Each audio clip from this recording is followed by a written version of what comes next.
Domingo 13 de febrero de 2022. Un llamado al 123. Alerta sobre una mujer sin signos de vida en el río Medellín. Era Erika, 37 años, estilista y sostén de su familia, desaparecida 6 días antes tras salir del trabajo. Las cámaras la registraron brindando con colegas y más tarde, subiéndose a una moto. Su bolso permitió rastrear una ruta que no coincidía con el relato de la última persona que estuvo con ella. Un domicilio en Santa Lucía, reactivos forenses positivos y contradicciones sucesivas encendieron todas las alarmas. ¿Qué ocurrió entre la salida del bar y ese amanecer de silencio? Acompáñanos. Vamos a reconstruir minuto a minuto cómo se armó la verdad.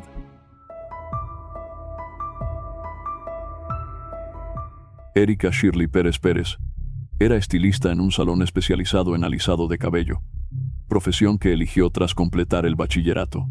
Su pasión siempre estuvo relacionada con el mundo de la belleza. En casa, Erika era el único sustento económico. Vivía con su madre, que tenía una enfermedad que limitaba su movilidad, con su hermano, que tenía una discapacidad cognitiva, y con su hijo, que aún era menor de edad. Todo lo que ganaba lo compartía con ellos. Incluso, a veces prefería privarse de necesidades personales para cubrir las de su familia. El 7 de febrero de 2022, Erika, de 37 años, desapareció sin razón aparente. Según su madre, Mercedes Pérez, Erika salió de casa como cada mañana rumbo a su trabajo, en un salón de belleza en Medellín. Durante el día, mantuvo contacto habitual, y todo parecía transcurrir con normalidad. Esa noche, a las 21:18, Mercedes intentó comunicarse con ella. Erika respondió que estaba con una compañera y que ya iba de regreso a casa en el metro. Sin embargo, pasaron los minutos y no regresó. A las 10 de la noche, Mercedes comenzó a llamarla insistentemente. Uno de los teléfonos no estaba disponible y el otro iba directamente al buzón de voz. Fue entonces cuando sintió que algo no estaba bien. Cerca de la medianoche, al ver que Erika no regresaba, Mercedes Pérez se comunicó con Jair Agudelo, la pareja sentimental de su hija. Él le confirmó que Erika le había dicho que ya iba de camino a casa. Más temprano, según Jair, habían hablado mientras ella aún se encontraba en el trabajo. Le comentó que se quedaría un rato más con sus compañeras, como solía hacer. En ocasiones anteriores, él mismo la recogía o la acompañaba mientras las otras compañeras tomaban transporte. Erika no solía irse hasta que todas estuvieran seguras. Aproximadamente 2 horas después, volvieron a hablar. Erika le dijo que mejor tomaría un Uber. Luego mencionó que un hermano de una compañera la llevaría a casa. Esa fue la última vez que tuvo noticias de ella. Después de esa llamada, Jair intentó contactarla hasta las 2 de la mañana, pero el teléfono ya estaba apagado.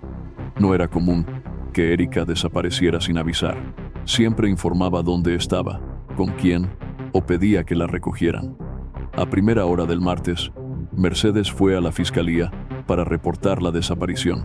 Al principio, no quisieron tomarle la declaración, alegando que habían pasado pocas horas. Sin embargo, Mercedes insistía en que su hija no había llegado a casa. En medio de la angustia, empezó a contactar a familiares y conocidos.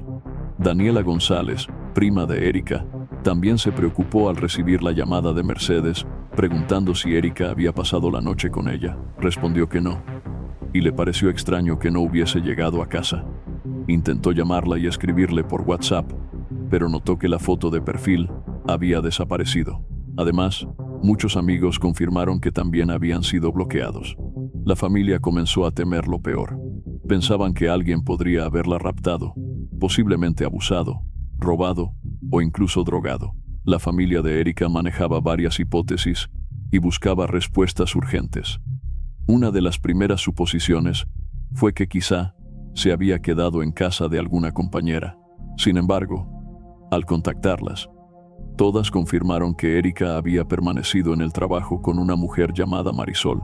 Marisol Gómez era una compañera nueva que había comenzado a trabajar en el salón apenas un mes antes.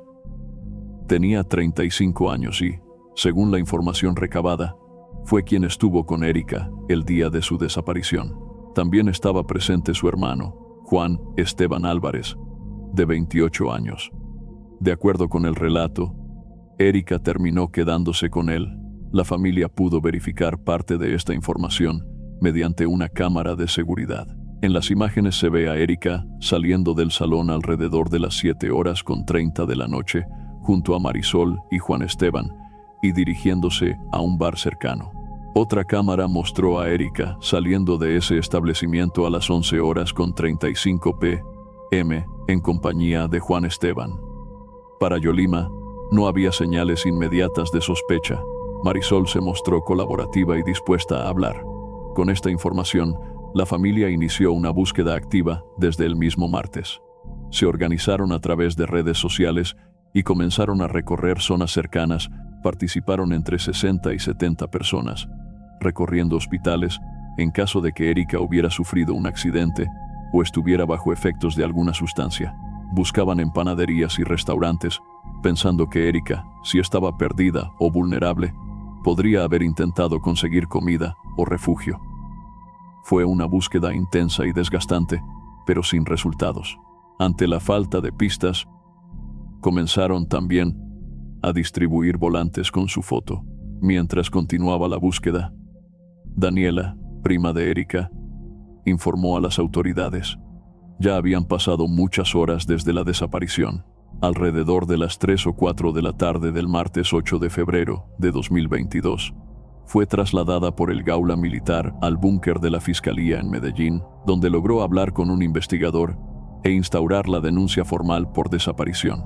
Las autoridades solicitaron información detallada sobre Erika. Vestía una blusa blanca transparente, una chaqueta negra de cuero, un pantalón negro de trabajo y unos tenis blancos. También tenía un tatuaje de atrapasueños detrás de la oreja. Con estos datos, la Fiscalía comenzó oficialmente la investigación. Esa misma tarde, hacia las 6, la familia empezó a recibir llamadas anónimas en los números que habían compartido en redes sociales junto con la foto de Erika. En esas llamadas, algunas personas afirmaban haber visto a una mujer con características similares a las de Erika, desorientada y llorando, en sectores vulnerables de la ciudad. La familia se movilizó inmediatamente hacia esos lugares con ropa, con la esperanza de encontrarla y asistirla. Buscaron por toda la ciudad, pero no hubo rastro de Erika. Ya se cumplían más de 24 horas de su desaparición, y el desespero crecía. El miércoles 9 de febrero, decidieron contactar a Marisol, la compañera que había estado con Erika la última noche. Al hablar con ella por teléfono, le explicaron la gravedad de la situación y le pidieron la placa de la moto en la que Erika había sido vista por última vez. Marisol proporcionó el número de Juan Esteban, su hermano. Cuando llamaron a Juan Esteban, respondió de forma cortés y expresó comprensión por la angustia de la familia. Le pidieron que indicara el lugar exacto donde había dejado a Erika para poder verificar cámaras de seguridad. Él afirmó que ambos habían estado en el barrio Villahermosa y que dejó a Erika en un parque, una cuadra más abajo, cerca de unos árboles. Ante la insistencia por obtener una referencia más clara del sitio, respondió que no recordaba bien, que era de noche y había consumido alcohol. Según la versión que Juan Esteban le proporcionó a Daniela, Erika no quiso regresar a casa en motocicleta. Él aseguró que ella le pidió que se detuviera porque prefería irse en un carro.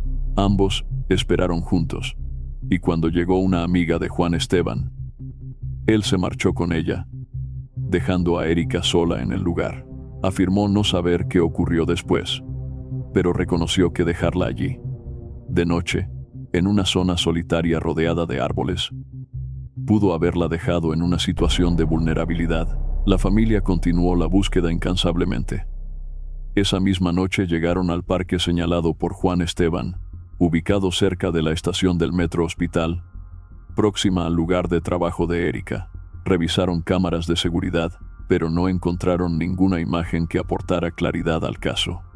Ante la falta de avances, el jueves siguiente, decidieron intensificar los esfuerzos. Comenzaron a organizar marchas. No descansaban. Se turnaban entre el día y la noche para seguir buscando. La desaparición de Erika, una mujer de 37 años, empezó a captar la atención de los medios de comunicación.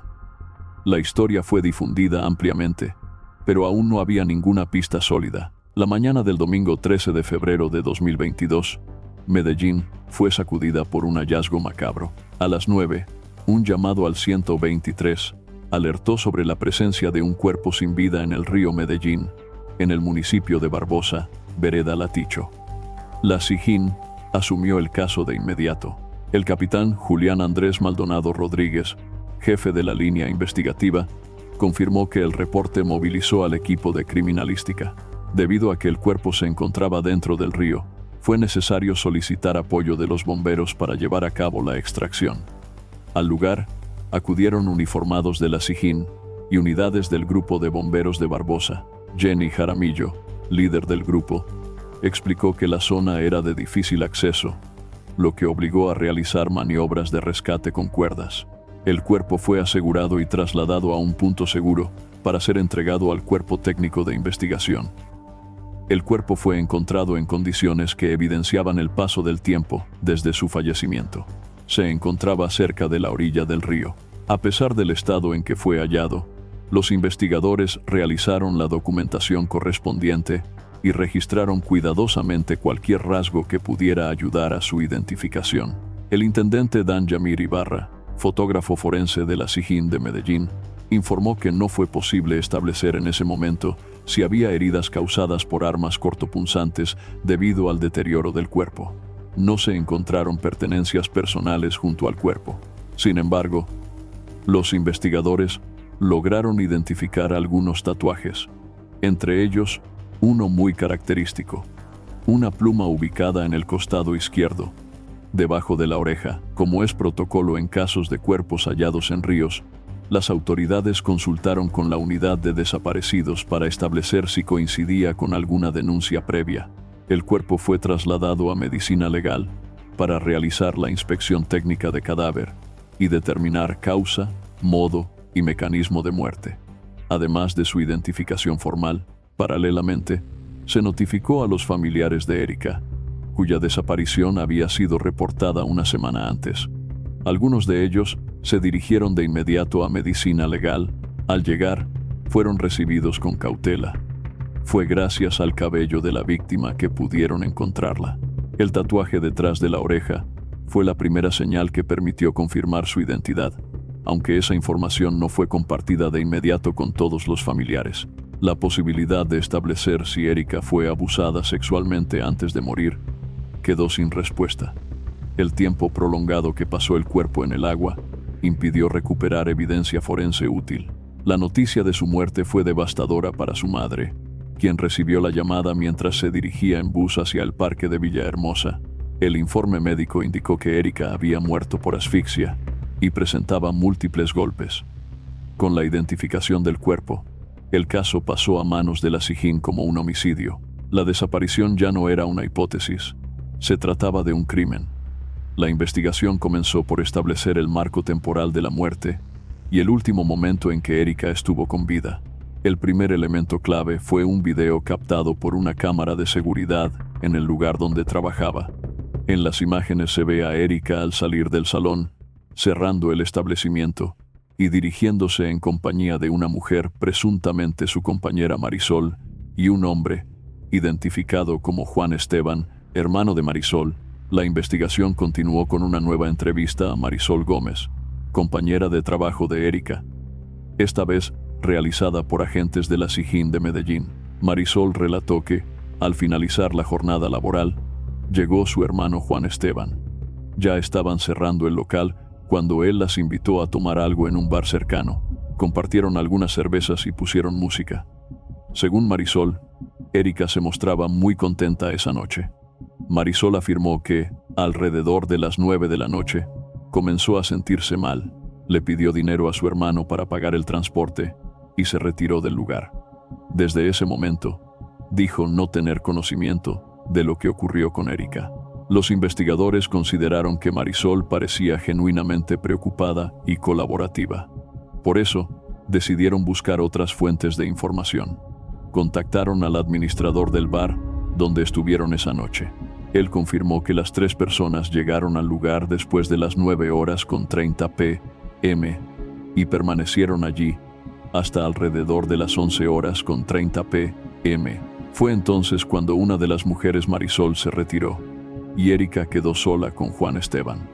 Ferney Giraldo, el administrador, detalló que él mismo los atendió. Inicialmente pidieron 3 cervezas y luego solicitaron 4 rondas más. En algún momento, Erika mencionó que debía irse porque tomaría el metro. Fue entonces cuando Marisol le dijo que su hermano la podía llevar. Aunque Erika no parecía en estado avanzado de embriaguez, sí se notaba afectada por el licor, especialmente porque no era una persona habituada a consumir alcohol. A las 11:35 p.m., ambos salieron del bar.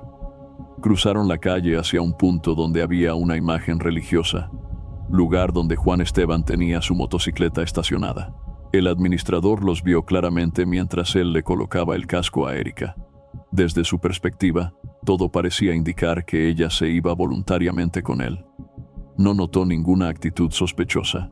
Incluso, los investigadores lograron confirmar que Erika y Juan Esteban mostraban un comportamiento alegre y relajado.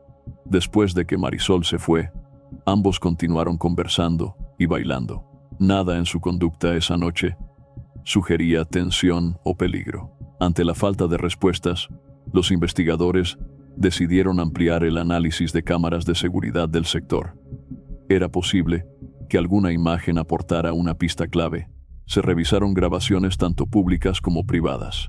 En una de estas, se confirmó visualmente que Juan Esteban y Erika salían juntos del establecimiento esa noche. En los registros fílmicos, se observó que Erika ya mostraba signos evidentes de alicoramiento. Caminaba con dificultad, se tambaleaba y en un momento incluso cayó sobre la vía pública mientras se dirigía al lugar donde Juan Esteban tenía estacionada su motocicleta, justo al frente de la peluquería. En la misma grabación se ve cómo él le insiste repetidamente para que se vaya con él. Le ofrece el casco, se lo pone. Y finalmente, ella accede a subir a la moto. Al día siguiente de la desaparición, Marisol se comunicó con su hermano. Dijo que todo el mundo le preguntaba por Erika y que le parecía extraño que hubiese desaparecido. Le pidió que, si estaban juntos, se lo dijera, que no diría nada, pero que necesitaba saberlo para calmarse. Juan Esteban respondió que no sabía nada de Erika, siendo él la última persona en ser vista con Erika. El capitán Maldonado, jefe del equipo de investigación, decidió interrogarlo directamente. Juan Esteban confirmó lo mismo que habían dicho Marisol y el administrador del bar. Aseguró que, aunque Erika inicialmente quería irse en metro, él le propuso acercarla por la hora y por su estado. Según su testimonio, Erika se bajó de la motocicleta en un punto cercano al metro y él siguió su camino hacia su casa en el barrio Santa Lucía. Había pasado casi una semana desde la desaparición y no había evidencia concreta que explicara qué ocurrió entre el momento en que Erika subió a la moto y el hallazgo de su cuerpo. Ante la falta de claridad, los investigadores decidieron profundizar en el círculo cercano de Erika, empezando por su pareja sentimental. Según la familia de Erika, ella y Yair eran una pareja común y corriente. Dentro de esa relación cercana, Erika solía compartir las dificultades que tenía con él. Como cualquier pareja, la noche de la desaparición, según las autoridades, surgieron señales de conflicto. Mientras Erika estaba en el establecimiento con Marisol y Juan Esteban, recibió una llamada. El administrador confirmó que salió a hablar por teléfono y discutía fuertemente con alguien, que luego se identificó como su pareja sentimental. Los investigadores comenzaron a considerar la posibilidad de que Yair estuviera relacionado con la muerte de Erika. Surgió una hipótesis, que, tal vez por celos, la hubiera agredido o incluso asesinado, y que estuviera ocultando la verdad. Sin embargo, no se tomó contacto directo con él de inmediato. Se realizó un seguimiento pasivo, ya que era quien había reportado la desaparición. Aunque se conocían tensiones en la relación, no había indicios sólidos que lo vincularan directamente con los hechos. Por eso, las autoridades regresaron con los familiares para esclarecer dudas. Sin embargo, Estos se mostraban escépticos ante la posibilidad de que Yair fuera culpable. Afirmaban que la relación era estable, sin señales de violencia ni maltrato. Él la visitaba con frecuencia, y ella también iba a su casa. Aunque el perfil de Yair despertaba dudas, no era el único sospechoso. La investigación debía continuar. Se solicitó a la Fiscalía la interceptación de comunicaciones, tanto de Juan Esteban, la última persona vista con Erika, como del propio Yair. Mientras tanto, los agentes realizaron un barrido de cámaras para verificar la versión de Juan Esteban. El objetivo era confirmar si la motocicleta que se desplazaba esa noche era efectivamente la suya, y si quien la acompañaba era Erika. Sin embargo, debido a que era de madrugada y el vehículo se movía a gran velocidad, las imágenes no permitían una identificación clara de las dos personas. En el análisis de cámaras de seguridad, los investigadores realizaron un trabajo minucioso para identificar detalles específicos que permitieran confirmar la identidad de las personas en movimiento. Un elemento clave fue el bolso que Erika llevaba al salir de su lugar de trabajo. Ese mismo bolso, siempre a su espalda, aparecía en cada grabación en la que se observaba la motocicleta transitando por distintos puntos de la ciudad. Gracias a ese detalle, se logró rastrear el trayecto de la moto en la que viajaba junto a Juan Esteban. Desde el oriente de Medellín hasta el occidente, el recorrido fue seguido cámara por cámara. Durante este seguimiento, los investigadores notaron un detalle que cambió el rumbo de la investigación.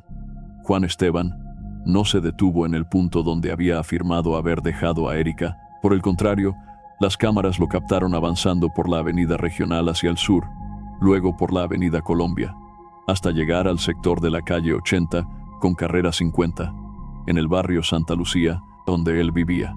Las autoridades comenzaron a cuestionarse por qué Juan Esteban habría mentido sobre el lugar en que dejó a Erika. El trayecto tomó aproximadamente 30 minutos, en condiciones de vía despejada, entre las 11:30 p.m. y las 12:30 a.m. Todos los indicios apuntaban a que Erika llegó hasta la residencia de Juan Esteban.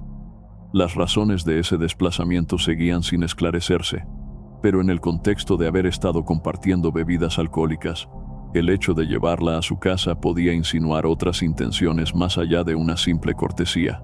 A la par, las interceptaciones de comunicaciones realizadas a Yair, el novio de Erika, empezaban a arrojar resultados. En las conversaciones interceptadas a Yair, pareja sentimental de Erika, no se encontró ninguna relación con los hechos. Solo se evidenció a un hombre preocupado, triste, que la buscaba activamente junto con la familia.